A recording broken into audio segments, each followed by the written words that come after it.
Okay, chess kids, now we get the high-flying excitement of the Scotch Gambit. This is going to be our base position, as you saw in our earlier video. This is how we expect most games to go. And we talked about what move to play on move 3?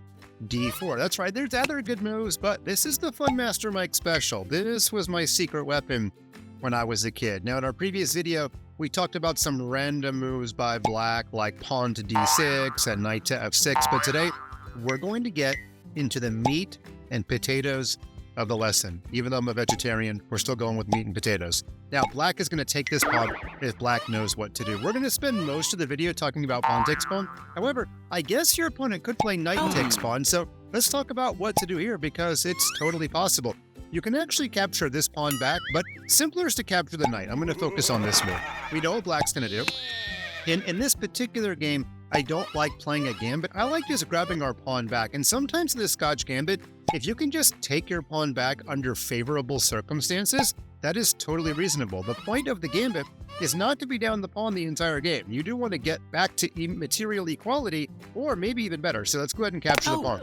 Now, you might be yelling at your screen, and I'm hearing you. The queen does not normally develop in the opening, but this is an exception to the rule because there is no knight that can go to the square c6 to attack the queen. Notice if we go all the way back to the beginning, and I'm going to go even further back in the beginning of the video, pawn to d4 on move 2 is not a very common grandmaster move because if the pawn is captured and your queen takes, now the knight will come to the square c6 and you'll be wasting time running your queen all around the chessboard. In fact, the worst move would be queen to c3 because then, your king and queen are on the same diagonal. And after bishop to b4, well, this proves the rule about the queen coming out too early. Let's go back to our base position, though. When we play d4, if the knight takes, you can see the difference. Knight takes, pawn takes, queen takes, and that knight is not going to regenerate. My arrow came back to the chessboard, but that knight did not, so our queen is totally fine. Notice how strong the queen is on this square. If this bishop decides to develop anywhere, nom nom nom begs for the free pawn. Also, because Black has no center control at all, especially no pawns in the center, if Black plays the logical-looking developing move, knight to f6, to block the queen's attack on the pawn, well, now there's no black pawn on e5, so we can throw this pawn up the chessboard, and this poor knight really has nowhere to go. Can't go there, can't go there, can't go there. The queen's attacking all of those squares, and if the knight goes to this square, you can just play the move pawn to g4 and trap the knight, and you're eventually going to win the knight. Let's go back. Now, the major complaint that sometimes chess kids give me is, hey, Fun Master Mike, the pawn can attack the queen. And of course, I see that. However, there's a problem with this move, and this is an advanced idea. Advanced idea alert! In fact, this is not going to be a tactical idea. It's going to be a positional idea. Positional ideas are like tactical ideas, but for the deep thinker. When the pawn goes to c5, it can never attack the d5 square again because pawns don't go backward. Also, there is no e-pawn that can come to e6 and attack that square. So basically, by playing c5, Black gets the temporary pleasure of making our queen move again, but the permanent unhappiness of leaving this square unattackable, I'm not sure if that's a word, unattackable by any black pawn. We call that an outpost. I'm sure that's a word. And once we move our queen, you can pretty much put her anywhere, even if you just go back to like e3 or d3. We're going to put our knight on c3 very soon. We're going to put our bishop on c4, and some white piece is going to land on d5 and enjoy that square for the rest of the game. Okay, so we know what to do in this position if our opponent plays knight takes pawn. It is finally time to tell you about what a grandmaster will do. And a grandmaster will play pawn takes. As mentioned in our previous video, you can totally play knight takes. In fact, there was this guy named Garry Kasparov, best chess player of my childhood, maybe of all time, and he liked to capture this pawn. He even played it in some world championship matches. However, the Fun Master Mike special is bishop to c4. And who do you want to be like, Kasparov or Fun Master Mike? Wait, don't answer that question. Garry Kasparov was 2,800, but hopefully I'm funnier. Okay, back to real chess. After bishop to c4, this is a position that is fraught. Can I say fraught? I have to explain that word. This is a position that is full of danger for black, but that's what we want. We want our opponent to have the chance to make mistakes. This is going to be the base position for much of our video today, because we're going to talk about the 4 most common responses, maybe 5 most common responses by black, and I'm going to give you something pretty good to play against all of them. Let's start with my favorite. If our opponent is worried about, for example, this knight going to g5 one day, sometimes they will play bishop to e7, and they will think that they are being very solid because the bishop helps attack that square. The bishop guards the king from the front. And also, now when the knight develops, of course, black is one step closer to castling. It looks like a pretty solid chess move. However, there's a trick, and that trick is about to be revealed in 3, 2, 1, here we go. Pawn c3. Pawn c3 is actually going to be the answer to a lot of black's moves today. Now, you can play knight takes. There's actually nothing wrong with it, and white is doing very well, okay? But in the spirit of the gambit, I would like you to play the move pawn to c3. Here's the big idea. First of all, we'd love to win this pawn back by taking with the pawn. If our pawn gets to this square, let me just hover over the black pawn, and the black pawn is completely in my shadow. It's a pawn eclipse. Did I get it right? I think I did. I'm hovering it perfectly. We get the snow plow. We get pawns side by side, and unlike a solar eclipse, this eclipse is going to last a little bit longer than 2 minutes. Okay, so we want to play pawn takes pawn. If we get the chance, we're going to do that. If black takes us, we are actually entering an exact chess game that I played when I was 8 years old. When I was 8 years old, I beat somebody rated 1,800 simply by playing this trap. We're not going to take this pawn back. Instead, we're going to play the move queen to d5. Yeah, it's just that simple. This bishop is actually completely in black's way. We want to play queen takes f7, which is going to be checkmate. Don't believe me? I'm going to hover the queen too. Wow, I can't do a total eclipse. You can see the black pawn behind my queen. Okay, but take off those eclipse glasses. Take a look at the chessboard. That is, of course, checkmate. And this bishop is getting in the way of black's queen from being able to come to one of these 2 squares and defend the weak spot. It's actually really hard for black to stop the checkmate. Now, in real life, in my game, when I was 8 years old, my opponent played d6 to give the king a little bit of luck, but that didn't help. It's checkmate in 2, and I want to know, do you see it? I hope you do. Here it comes. Queen takes f7 check. The king escapes. And now the bishop hops into that new square e6. By the way, that is an outpost in case you're counting at home. And that is checkmate. The king is completely done due to the weakness of the light squares. Okay, so that was a fun way to win a game against a very high-rated player when I was a young kid. All right, now another thing that black could do to try to survive this position would be to play knight to h6. And when the knight goes to h6, the knight does temporarily guard the checkmate. But we're going to remove the defender. Do you see a piece that can capture the knight and reintroduce the checkmate? I bet you do. Yeah, as the bishop hiding way down here, the bishop captures the knight, and now black is in some trouble because black is down a piece and checkmate is threatened on the next turn. So we're not worried at all about black taking our bishop because the game is over. Now, for all of you super duper deep thinker high flyers out there, in case Gary Kasparov is watching, technically black can castle, guard the checkmate, still threaten the bishop, and oh, by the way, this pawn has just been kind of hanging out down there. What about me, guys, right? He's separated from his army.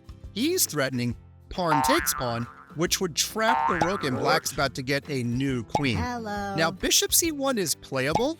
However, for reasons I'm not going to get into, I think in this position, the simplest solution is to give the piece back and destroy black's king's safety. Bishop takes g7 is a totally good chess move, okay? We get a pawn for our bishop. We destroy the king's safety. Notice our bishop actually defends b2 through the pawn. We call that X-ray defense. Black is going to take the bishop. So we lost our piece back, but we already got one pawn. And now we just play the very simple move, knight takes c3. Take a look at the chessboard. Who is ahead in material? Well, it should be equal. Queen for queen, 2 rooks for 2 rooks, 3 minor pieces for 3 minor pieces. Remember, knights and bishops are called minor pieces. And if we count the pawns, count carefully. I count 6 pawns for each side, or you could just count the missing pawns. There are 2 missing pawns for each side, so the game is totally equal, but we're going to castle very soon. This king is wide open. His castle has been destroyed, and I like white in this position. Okay, let's go back. Again, we have a base position that we're going to revert to a lot of times today. This is our base position. And remember, if the bishop goes to e7, we're going to play c3. Now, what if the bishop goes to a better square? c5. That move is actually better, much better. But you know what? We're going to play c3 anyway. That's right, it's the same move. Isn't it nice when Fun Master Mike teaches you openings where there's similar ideas? Yeah, I hope it is. Okay, now after c3, we're again wanting to play pawn takes pawn. We'll see if we can make our eclipse again. There we go. Solar eclipse happens twice in 5 minutes, much more common than real life. We're going to get the snow plow and be very happy about our control of the center. So, it's Black's turn. What if Black takes us? Well, now in this position, you might be thinking that queen to d5 is again the way to go about our business. But it turns out in this position, even though it looks stronger because we're threatening checkmate, we're also threatening the bishop.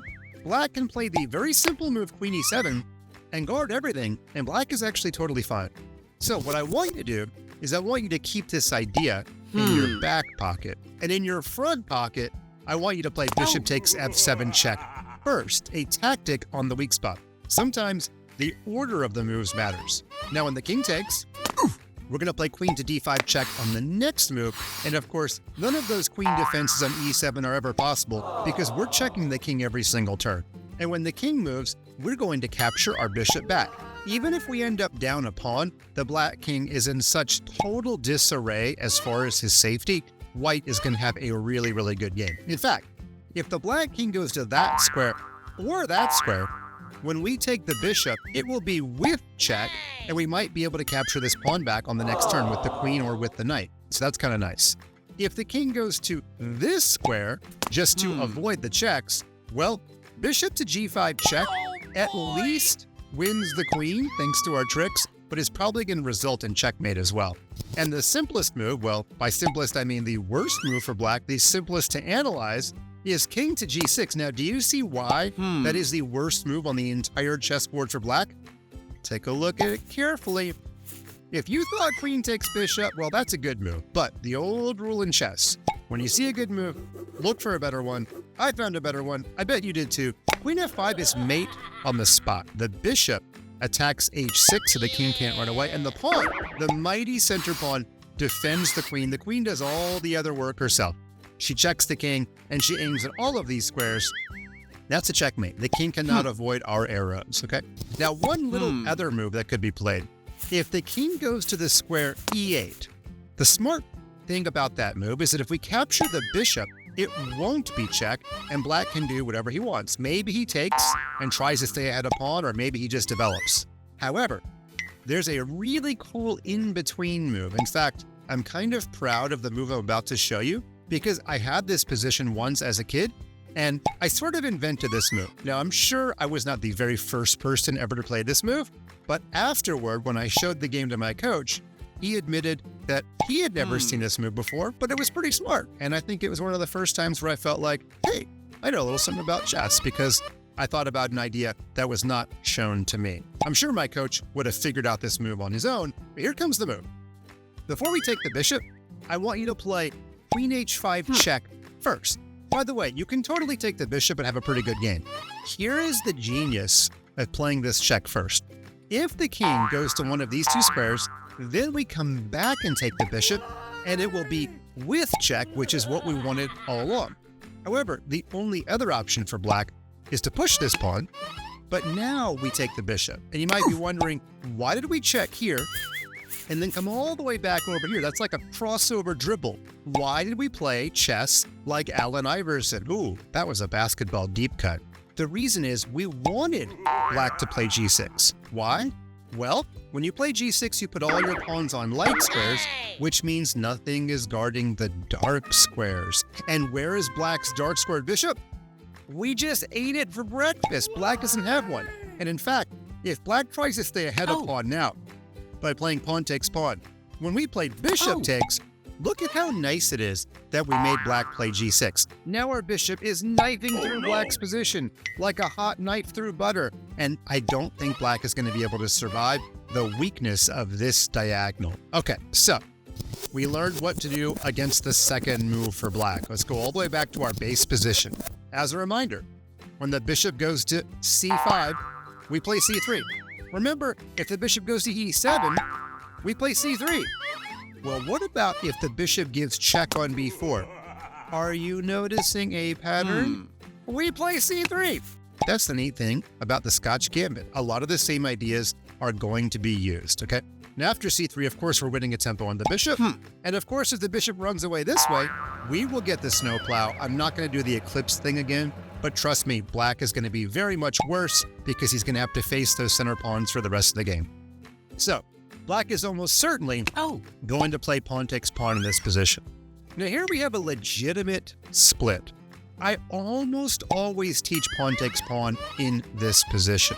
However, you actually can castle and gambit another pawn and get a very good position. So I'm going to kind of leave this one up to you, but let me at least show you the pawn takes pawn move.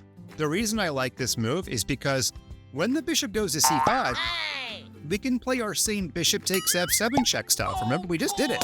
It's actually very similar, except that we've already captured the pawn back on c3.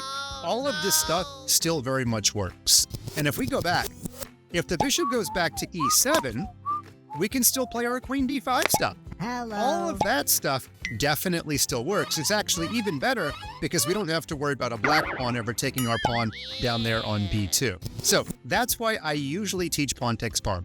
Now, the absolute best move for black is to go back to the square a5, but now if we simply castle, white has a really good position in exchange for the pawn that he has gambited. First of all, our bishop might come to a3 and prevent black from castling. And even if black plays d6 to try to block our bishop, we will very often play e5. That does two things. It blows open both this diagonal and it opens up the e file for our rook to go to e1. So let's just play one or two moves here. If black plays the move d6, we might play a move like bishop to a3. And then if this knight develops, just for example, now we play e5 and all of our pieces are flooding into the chess game. In fact, let's just play one more fun line. Let's say the knight takes this pawn, for example. We will take back. Black will try to take back to get the piece back. And now we can play this really simple move, queen b3. And look at this beautiful diagonal. We're threatening bishop takes pawn. Our bishop is making sure the king can't move anywhere on those dark squares. And in fact, it's going to be very close to checkmate if our bishop takes. Because when the king moves, our queen can go to the square e6. We've seen a checkmate very, very similar to that. Now, I guess black could try a move like queen to d7, but then we get another piece in the game. We actually use the open d file, and I don't see how black survives this position. When the queen moves, that's going to be a checkmate. Let's take a look at it on the board because it's just so pretty. If the queen goes there, I guess you could win the queen. Bishop to b5, pinning the queen to the king. But you know what I like better than winning the queen? I like checkmate. Yeah, checkmate's a pretty good move, okay? That's just one example of the fun that white has. I do want to stress one thing. Let's go back to this position where white is down a pawn. This was the position after white castles. If you are the person down a pawn, as white is, but you have the better development and the safer king, you want to open the middle of the board and attack very quickly. Do not play lazy moves like bishop b2 and knight d2. Although some of those moves are okay, you're going to give black the chance to catch up in development and get the king castled. Once black's king castles, he won't have to worry about the open e-file. He won't have to worry nearly as much about the weakness on f7. So, attack quickly, open the game by trading pawns, and you will very much enjoy this position. Okay, let's go back. We're not quite done. Got a lot of chess we've done today, so you're going to need to watch this video about 10 times. By the way, the reason I'm able to do this video with 0 notes is because I have been through all of these moves longer than you've been alive. Trust me, okay? I've done this once before. This was our base position. I want to do a quick review before we look at 1 or 2 more moves. If the bishop goes to e7, what do we do? c3. If the bishop goes to c5, what do we do? c3 again. If the bishop goes to b4, what do we do? c3 again. I'm just going to keep turning that square on and off just to show you. c3 is the correct move against pretty much any bishop move. Now, I guess your opponent could play some move like bishop to d6, I actually have no idea what that does except block in the pawn, which blocks the bishop. Remember I told you it's not the worst thing in the world to just capture your pawn back? In this position, you could just play knight takes pawn, and white is very happy with the better placement of the pieces and also the first to be able to castle. Another move that I've seen black play sometimes is pawn to d6, and this is another position that it's okay, but it blocks the bishop, and you could just play knight takes pawn. Not quite as exciting, but certainly white is much better here with the better development, the better control of the center, and white will be the first to castle. There is one more move that I want to teach you. Knight f6. This might be black's best move after knight to f6. By not committing the bishop, we don't get to have any of that fun with c3. Now there's actually a couple of moves that white can play in this position. You could push the pawn. In fact, maybe that's even the main line these days, I'm not quite sure. But what I really love to play is castles. Castles sort of tempts your opponent. Says, here, kitty kitty, do you want to take this pawn? Well, we actually sort of want black to take the pawn, because if black does take the pawn, we get to play the move rook to e1 and pin the knight to the king. Now, black is not lost here, but black has to play incredibly perfectly just to get an equal game. Black's only good move here is to play pawn to d5. Pawn to d5, defending the knight and attacking our bishop. And now we're going to play a shocking move. We're actually down 2 pawns, but we're going to grab one of them back with the really awesome bishop takes d5, taking out the defense of the knight and preparing our rook to go after the king. Now, if black does not take our bishop, we're just going to win that knight and have a very, very enjoyable game. When black takes, now comes a super surprising move. Notice this knight is pinned. If the knight moves, the king would be in check. Notice this pawn is also pinned. The pawn could move forward, but if it ever captures, black would lose the queen. So we're going to take advantage of both of these pieces being pinned and play knight to c3, putting pressure on the pinned piece, and black better not take because black will lose the queen. When black does move the queen, then we get our piece back on the next turn, the piece that we just sacrificed for on d5. So the queen obviously has to move somewhere. Let's give her somewhere to move. The queen might run all the way to the edge of the board, which is actually not a bad chess move. Now, I would want you to take this knight with the knight. I know rook takes his check. I totally get that, okay? But sometimes the threat is stronger than the execution. Hey, somebody famous said that once in chess. After knight takes, we are loading up the rook and the knight for a possible double check. Now, let's just say black doesn't realize any of this is going on, and black plays a move like bishop to f5. Well, we have an incredibly fancy double checkmate coming up. Actually, the double check happens on the first move, the mate happens on the next move. The correct move here is knight f6. The knight checks the king, the rook checks the king, classic double check. When you're in double check, you have to move the king, and the only square for the king is here. And rook to e8 is the Arabian checkmate. Even if you don't know any of those terms, if you simply recognize that it's checkmate and that white has won the game by playing a gambit and going after the black king early, well, that's kind of the theme of the Scotch gambit. Now, I don't really expect our opponent to ever allow that, but black does have to keep on defending. The best move for black is probably bishop to e6, preparing to castle this way and putting a bishop to safeguard the king that's guarded by a pawn. Now, in this position, a really good move is knight on e to g5, double attacking this bishop. Now, black can castle, and if black does castle, we're going to get our pawn back. We're going to take this bishop, and after pawn takes, we're going to play rook takes, and modern computers, in theory, say that that position is about equal. But don't worry about an equal position, because black has to play perfectly just to get to the equal position. Notice how many different pitfalls black had along the way.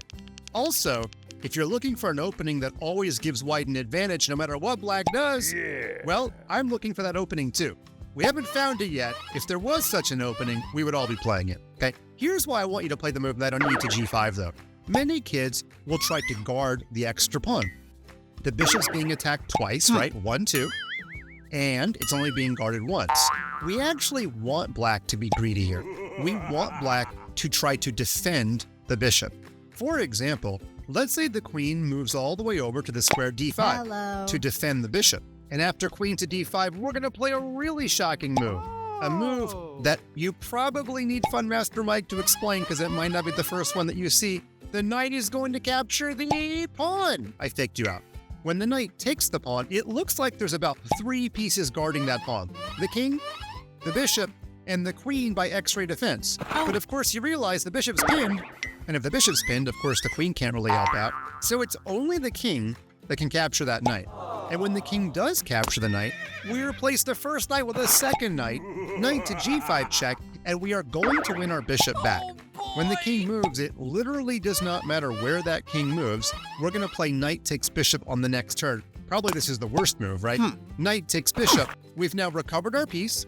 White is actually not down any material. It's always fun when you can attack and not even be gambiting a pawn. And we're threatening 1 million discovered attacks. Okay, I might be exaggerating a little bit, but we are threatening all kinds of discovered attacks. Knight takes c7 would be the prettiest move in the history of chess. It would be a double check on the king, and it would be a royal fork of the king, the queen, and the rook. And I don't think that black can stop all of these threats. Black is just in a world of pain in this position. So, to review, all the way back, if our opponent refuses to move the bishop in this position and plays knight f6, we're going to castle.